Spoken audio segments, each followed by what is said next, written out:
Death of a Spaceman by Walter M. Miller, Jr.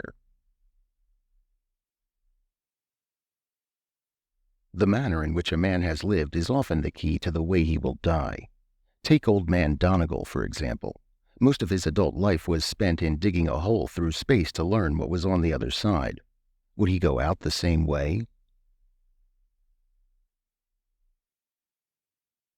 Old Donegal was dying. They had known it was coming, and they watched it come. His haggard wife, his daughter, and now his grandson home on emergency leave from the Pre-Astronautics Academy.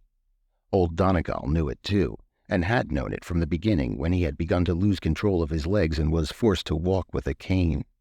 But most of the time he pretended to let them keep the secret they shared with the doctors, that the operations had all been failures, and that the cancer that fed at his spine would gnaw its way brainward until the paralysis engulfed vital organs, and then old Donegal would cease to be. It would be cruel to let them know that he knew. Once, weeks ago, he had joked about the approaching shadows. "Buy the plot back where people won't walk over it, Martha," he said. "Get it way back under the cedars next to the fence. There aren't many graves back there yet. I want to be alone." "Don't talk that way, Donnie," his wife choked. "You're not dying." His eyes twinkled maliciously. "Listen, Martha, I want to be buried face down. I want to be buried with my back to space. Understand? Don't let them lay me out like a lily." "Donnie, please." "They ought to face a man the way he's headed," Donegal grunted. "I've been up, way up. Now I'm going straight down." Martha had fled from the room in tears. He had never done it again, except to the interns and nurses who, while they insisted that he was going to get well, didn't mind joking with him about it. Martha can bear my death, he thought, can bear pre-knowledge of it. But she couldn't bear thinking that he might take it calmly. If he accepted death gracefully, it would be like deliberately leaving her, and old Donegal had decided to help her believe whatever would be comforting to her in such a troublesome moment. "When'll they let me out of this bed again?" he complained. "Be patient, Donnie," she sighed. "It won't be long. You'll be up and around before you know it." "Back on the moon run, maybe," he offered. "Listen, Martha, I've been planet-bound too long. I'm not too old for the moon run, am I? 63's not so old." That had been carrying things too far. She knew he was hoaxing and dabbed at her eyes again. The dead must humor the mourners, he thought, and the sick must comfort the visitors. It was always so. But it was harder now that the end was near. His eyes were hazy and his thoughts unclear. He could move his arms a little, clumsily, but feeling was gone from them. The rest of his body was lost to him. Sometimes he seemed to feel his stomach and his hips, but the sensation was mostly an illusion offered by higher nervous centers, like the ghost arm that an amputee continues to feel. The wires were down, and he was cut off from himself. He lay wheezing on the hospital bed in his own room, in his own rented flat. Gaunt and unshaven, gray as winter twilight, he lay staring at the white net curtains that billowed gently in the breeze from the open window. There was no sound in the room but the sound of breathing and the loud ticking of an alarm clock. Occasionally he heard a chair scraping on the stone terrace next door and the low mutter of voices, sometimes laughter, as the servants of the Keith mansion arranged the terrace for late afternoon guests. With considerable effort he rolled his head toward Martha, who sat beside the bed, pinch-faced and weary. "You ought to get some sleep," he said. "I slept yesterday." "Don't talk, Donnie. It tires you." "You ought to get more sleep. You never sleep enough. Are you afraid I'll get up and run away if you go to sleep for a while?" She managed a brittle smile.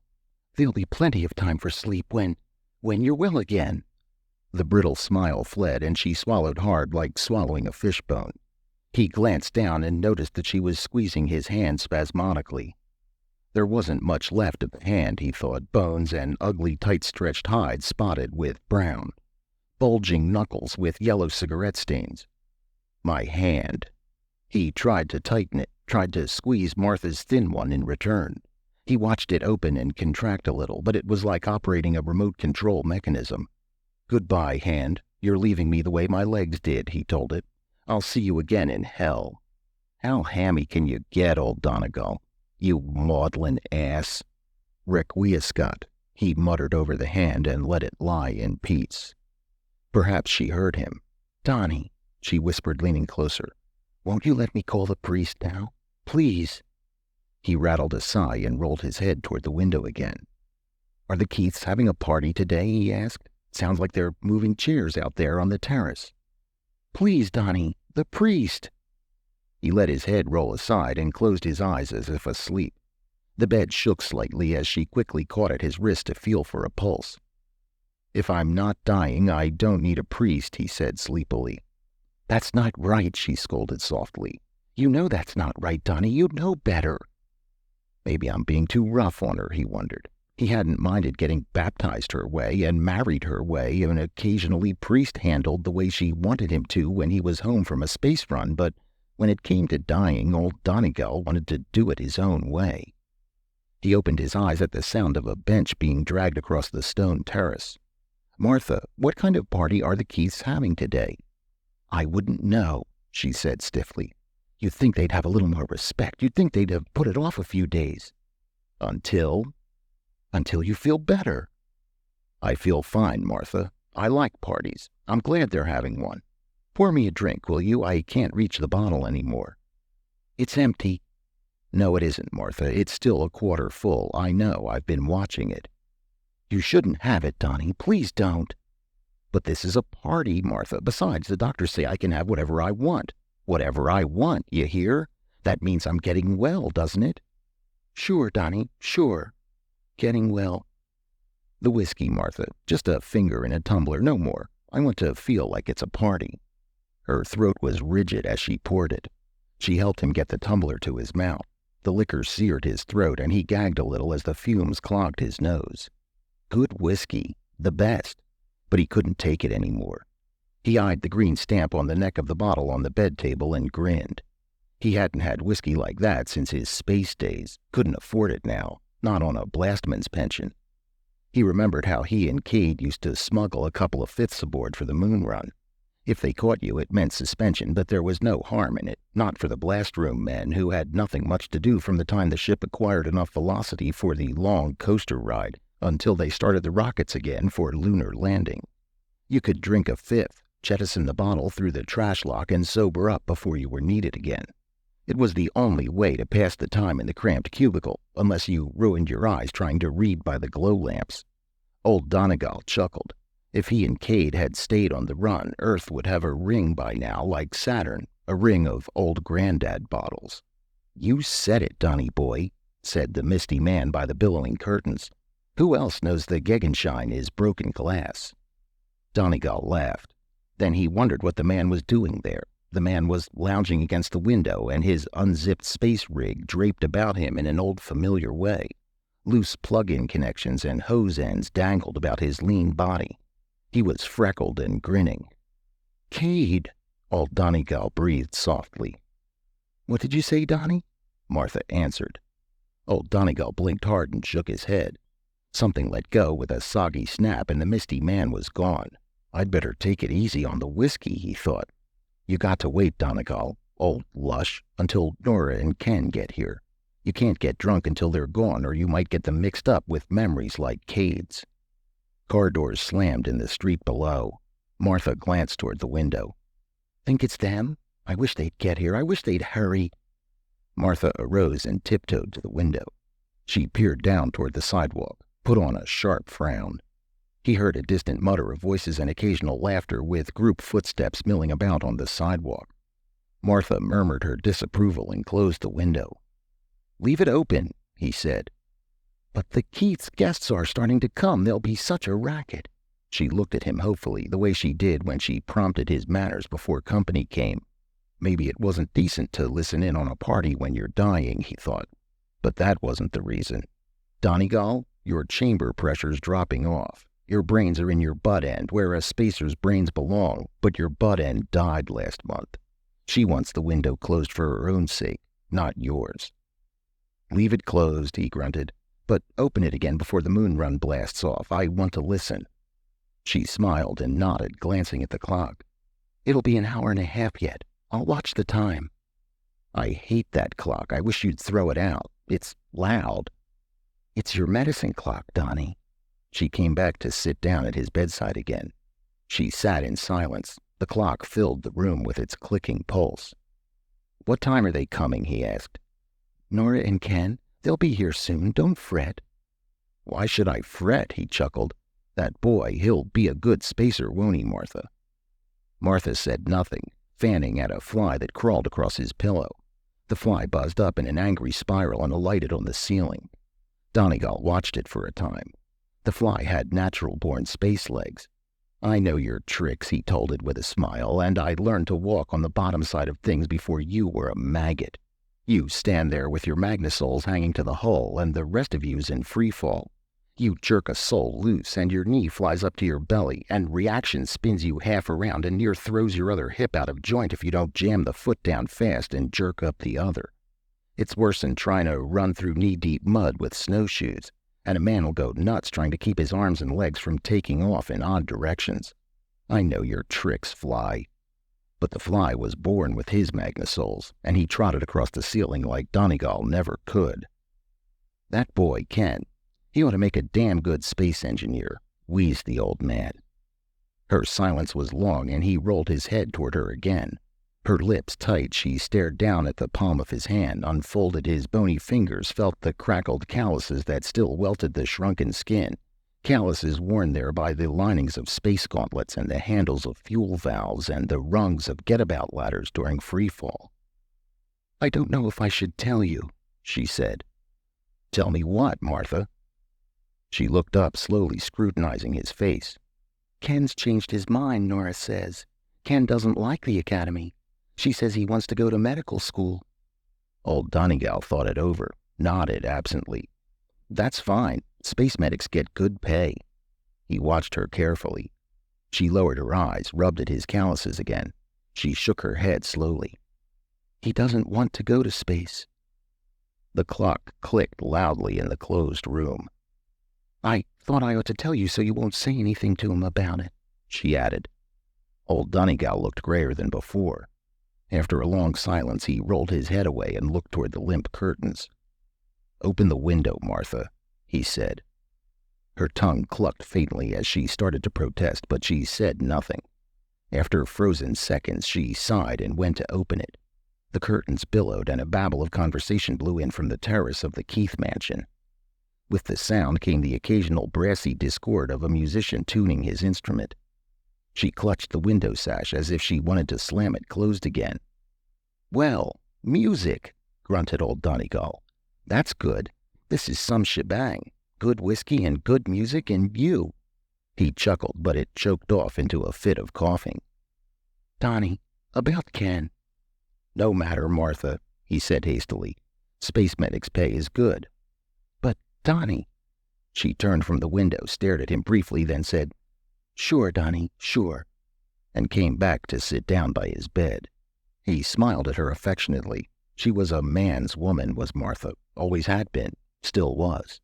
He had married her the year he had gone to space, a lissom, wistful, old-fashioned lass with big violet eyes and gentle hands and gentle thoughts, and she had never complained about the long and lonely weeks between blast-off and glide-down, when most spacers' wives listened to the psychiatrists and soap operas and soon developed the symptoms that were expected of them, either because the symptoms were chic or because they felt they should do something to earn the pity that was extended to them. "It's not so bad," Martha had assured him. "The house keeps me busy till Nora's home from school, and then there's a flock of kids around till dinner. Nights are a little empty, but if there's a moon I can always go out on the porch and look at it and know where you are. And Nora gets out the telescope you built her, and we make a game of it. Seeing if Daddy's still at the office, she calls it." "Those were the days," he muttered. "What, Donnie?" "Do you remember that Steve Farron song?" She paused, frowning thoughtfully. There were a lot of Steve Farron songs, but after a moment she picked the right one and sang it softly. "Oh, moon, where o'er the clouds fly, beyond the willow tree, there is a ramblin' space guy I wish you'd save for me. Mare tranquillitatis, O dark and tranquil sea, until he drops from heaven, rest him there with thee." Her voice cracked and she laughed. Old Donegal chuckled weakly. "Fried mush," he said. "That one made the cats wilt their ears and wail at the moon. I feel real crazy," he added. "Hand me the King Kong fluff muff." keep cool, Daddy-O. You've had enough." Martha reddened and patted his arm, looking pleased. Neither of them had talked that way, even in the old days, but the outdated slang brought back memories. School parties, dances at the Rockport Club, the early years of the war when Donegal had jockeyed an R-43 fighter in the close space assaults against the Soviet satellite project. The memories were good. A brassy blare of modern slide arose suddenly from the Keith Terrace as the small orchestra launched into its first number. Martha caught an angry breath and started toward the window. "Leave it," he said. "It's a party. Whiskey, Martha, please. Just a small one." She gave him a hurtful glance. "Whiskey. Then you can call the priest." "Donnie, it's not right. You know it's not right to bargain for such as that." "All right, whiskey. Forget the priest." She poured it for him and helped him get it down, and then went out to make the phone call. Old Donegal lay shuddering over the whiskey taste and savoring the burn in his throat. Jesus, but it was good. "You old bastard," he thought, "you got no right to enjoy life when 9/10 of you is dead already, and the rest is foggy as a thermal dust rise on the lunar Maria at Hell Dawn." But it wasn't a bad way to die.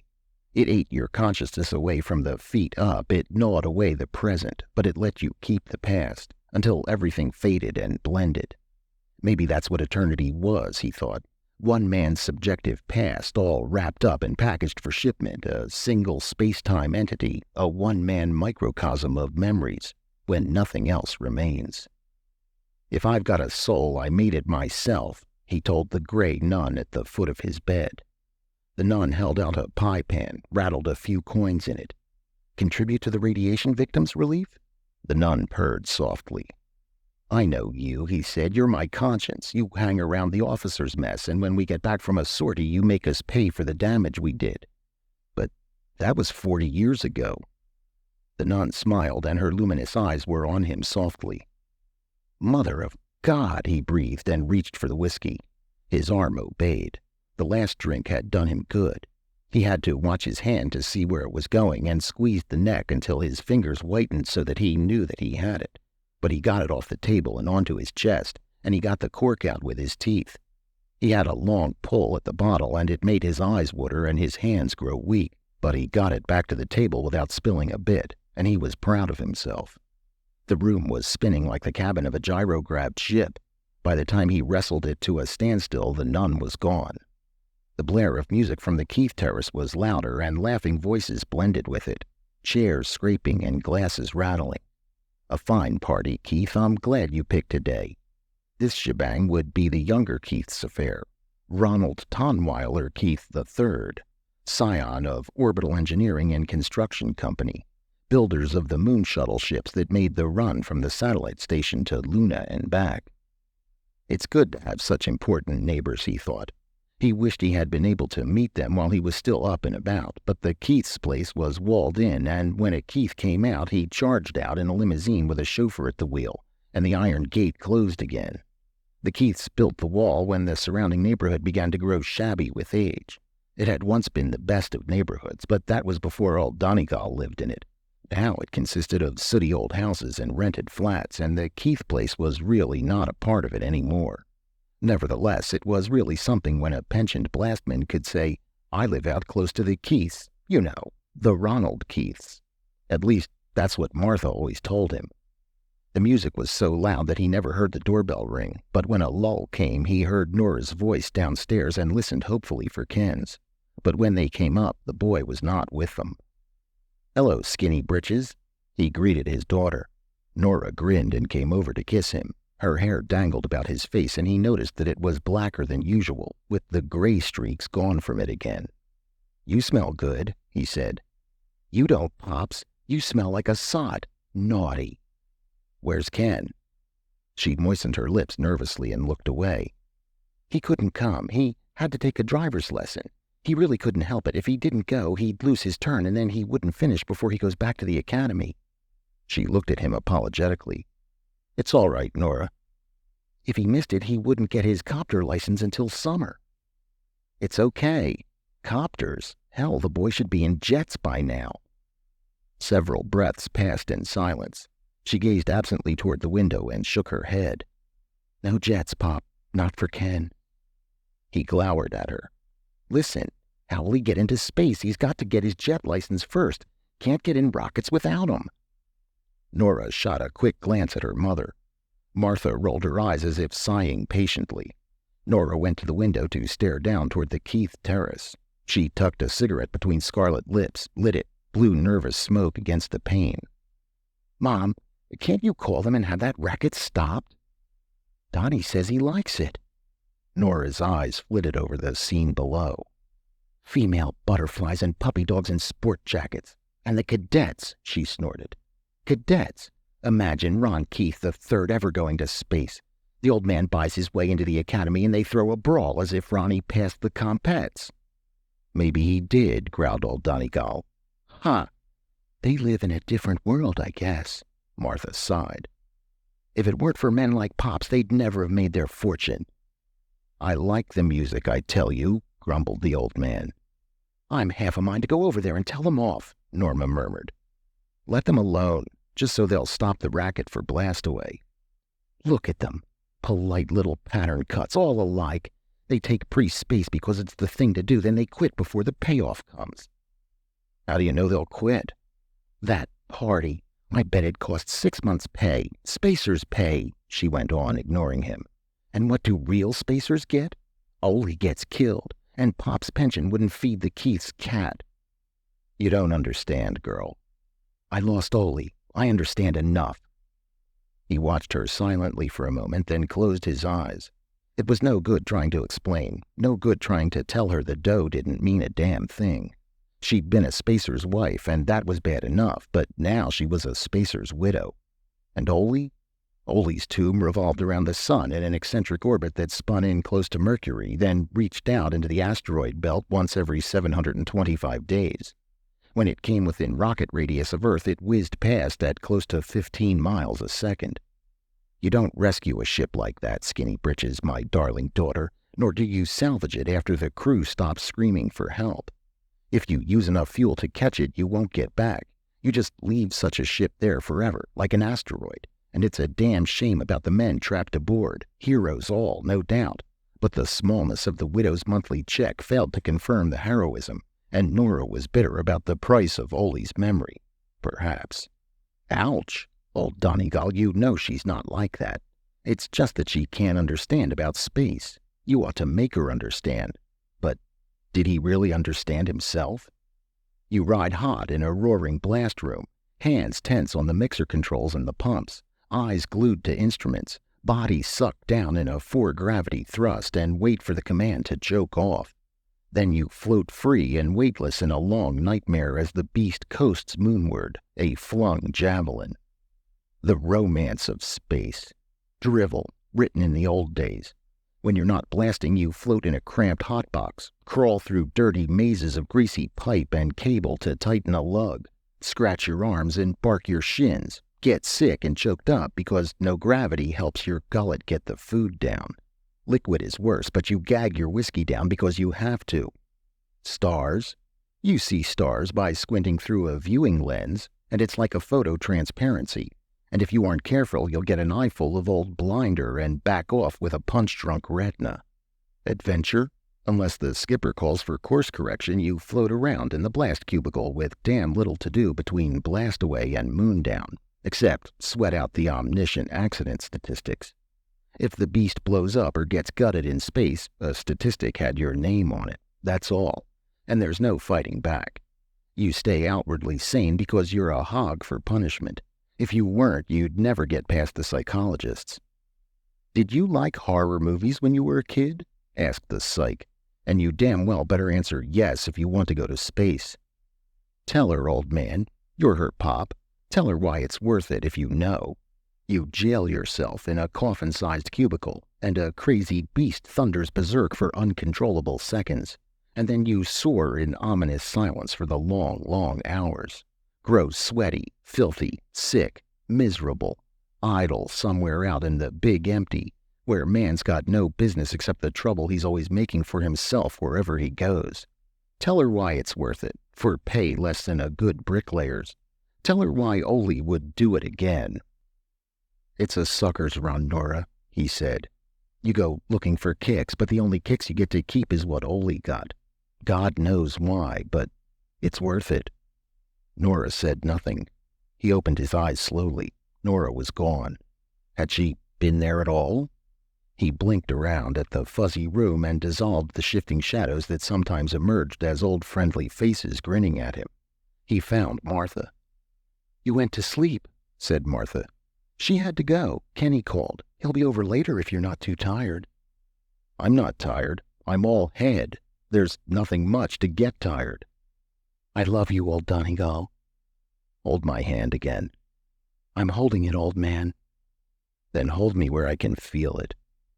She slid a thin arm under his neck and bent over his face to kiss him. She was crying a little, and he was glad she could do it now without fleeing the room.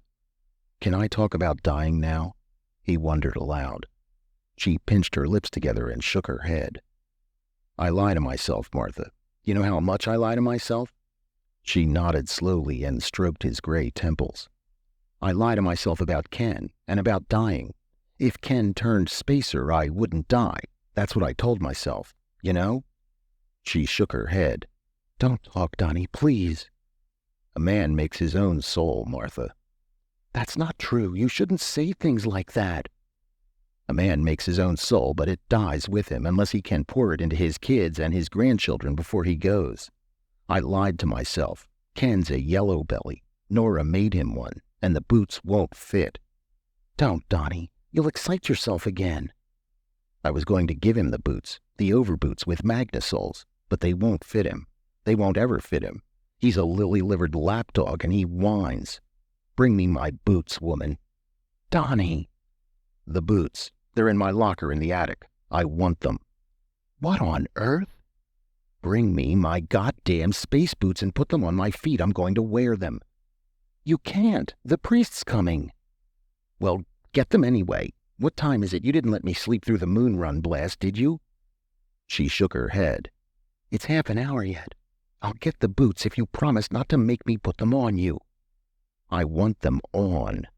"You can't until Father Paul's finished." "Do I have to get my feet buttered?" She sighed.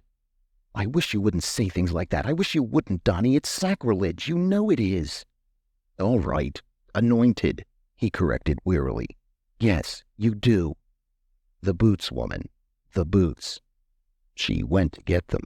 While she was gone, the doorbell rang, and he heard her quick footsteps on the stairs, and then Father Paul's voice asking about the patient. Old Donegal groaned inwardly. After the priest, the doctor would come, at the usual time, to see if he were dead yet. The doctor had let him come home from the hospital to die, and the doctor was getting impatient. "Why don't they let me alone?" he growled. "And why don't they let me handle it in my own way and stop making a fuss over it? I can die and do a good job of it without a lot of outside interference. And I wish they'd stop picking at me with syringes and sacraments and enemas." All he wanted was a chance to listen to the orchestra on the Keith Terrace, to drink the rest of the whiskey, and to hear the beast blast away for the satellite on the first lap of the run to Luna. "It's going to be my last day," he thought. "My eyes are going fuzzy, and I can't breathe right, and the throbbing's hurting my head." Whether he lived through the night wouldn't matter, because delirium was coming over him, and then there would be the coma, and the symbolic fight to keep him pumping and panting. "I'd rather die tonight and get it over with," he thought, "but they probably won't let me go." He heard their voices coming up the stairs. "Nora tried to get them to stop it, Father, but she couldn't get in to see anybody but the butler. He told her he'd tell Mrs. Keith, but nothing happened. It's just as loud as before." "Well, as long as Donnie doesn't mind." "He just says that. You know how he is." "What are they celebrating, Martha?" "Young Ronald's leaving for pre-space training. It's a going-away affair." They paused in the doorway. The small priest smiled in at Donegal and nodded. He set his black bag on the floor inside, winked solemnly at the patient. "I'll leave you two alone," said Martha. She closed the door, and her footsteps wandered off down the hall. Donegal and the young priest eyed each other warily.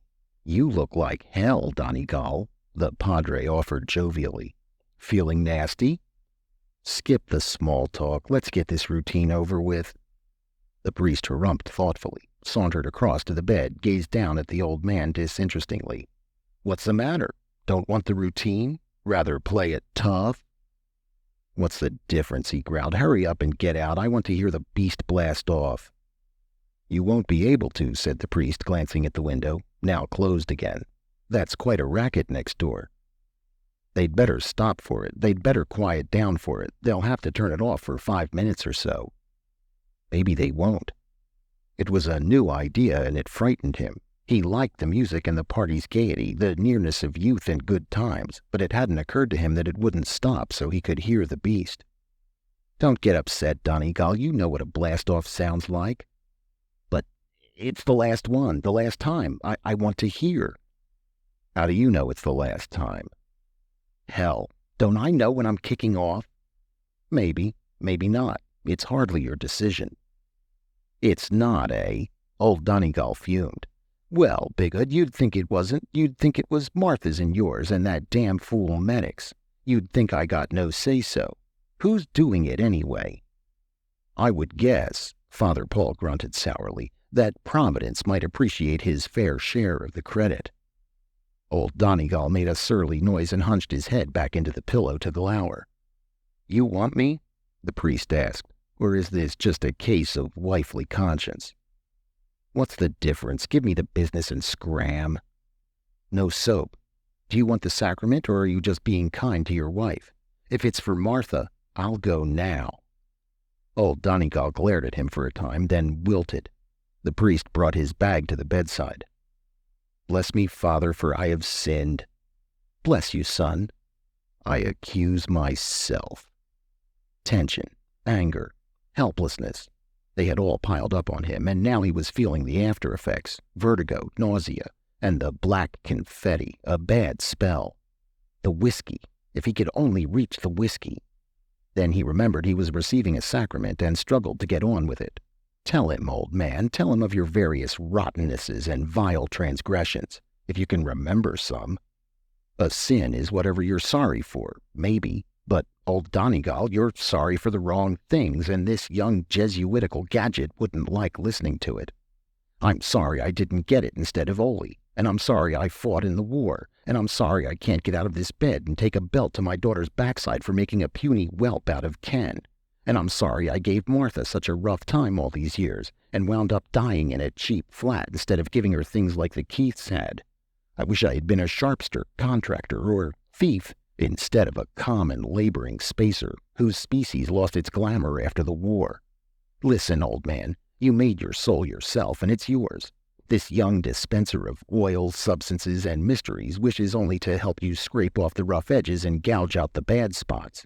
He will not steal it, nor distort it with his supernatural chisels, nor make fun of it.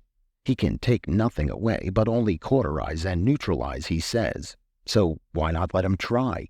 Tell him the rotten messes. Are you finished, my son?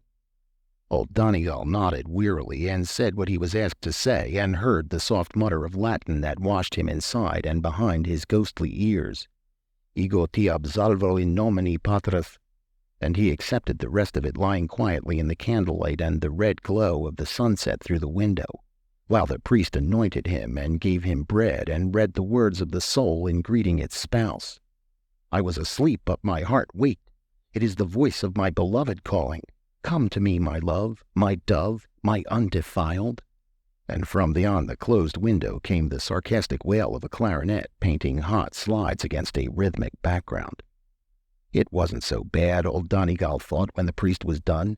He felt like a schoolboy in a starched shirt on Sunday morning, and it wasn't a bad feeling, though it left him weak. The priest opened the window for him again and repacked his bag. 10 minutes till blast-off, he said. I'll see what I can do about the racket next door. When he was gone, Martha came back in, and he looked at her face and was glad. She was smiling when she kissed him, and she looked less tired. Is it all right for me to die now? He grunted. Donnie, don't start that again. Where's the boots? You promised to bring them. They're in the hall, Donnie. You don't want them. I want them, and I want a drink of whiskey, and I want to hear them fire the beast. He said it slow and hard, and he left no room for argument. When she had got the huge boots over his shrunken feet, the magnesoles clanged against the iron bedframe and clung there, and she rolled him up so that he could look at them. Old Donegal chuckled inside. He felt warm and clean and pleasantly dizzy. "The whiskey, Martha, and for God's sake, make them stop the noise till after the firing, please." She went to the window and looked out for a long time. Then she came back and poured him an insignificant drink. "Well?" "I don't know," she said. "I saw Father Paul on the terrace talking to somebody." "Is it time?" She glanced at the clock, looked at him doubtfully, and nodded. "Nearly time." The orchestra finished a number, but the babble of laughing voices continued. Old Donegal sagged. "They won't do it. They're the Keiths, Martha. Why should I ruin their party?" She turned to stare at him slowly, shook her head. He heard someone shouting, but then a trumpet started softly introducing a new number. Martha sucked in a hurt breath, pressing her hands together, and hurried from the room. "It's too late," he said after her. Her footsteps stopped on the stairs. The trumpet was alone. Donegal listened, and there was no babble of voices, and the rest of the orchestra was silent. Only the trumpet sang, and it puzzled him, hearing the same slow bugle notes of the call played at the lowering of the colors. The trumpet stopped suddenly. Then he knew it had been for him. A brief hush. Then thunder came from the blast station 2 miles to the west. First the low reverberation, rattling the windows, then the rising growl as the sleek beast knifed skyward on a column of blue-white hell. It grew and grew until it drowned the distant traffic sounds and dominated the silence outside. "Quit crying, you old fool, you maudlin ass." "My boots," he whispered. "My boots, please." "You've got them, Donnie." He sank quietly then. He closed his eyes and let his heart go up with the beast, and he sank into the gravity padding of the blast room, and Cade was with him, and Ole. And when Ronald Keith III instructed the orchestra to play Blast Room Man after the beast's rumble had waned, old Donegal was on his last moon run, and he was grinning. He'd had a good day. Martha went to the window to stare out at the thin black trail that curled starward above the blast station through the twilight sky. Guests on the terrace were watching it too. The doorbell rang. That would be Ken. Too late. She closed the window against the chill breeze and went back to the bed. The boots, the heavy, clumsy boots, they clung to the bed frame with his feet half out of them. She took them off gently and set them out of company's sight. Then she went to answer the door.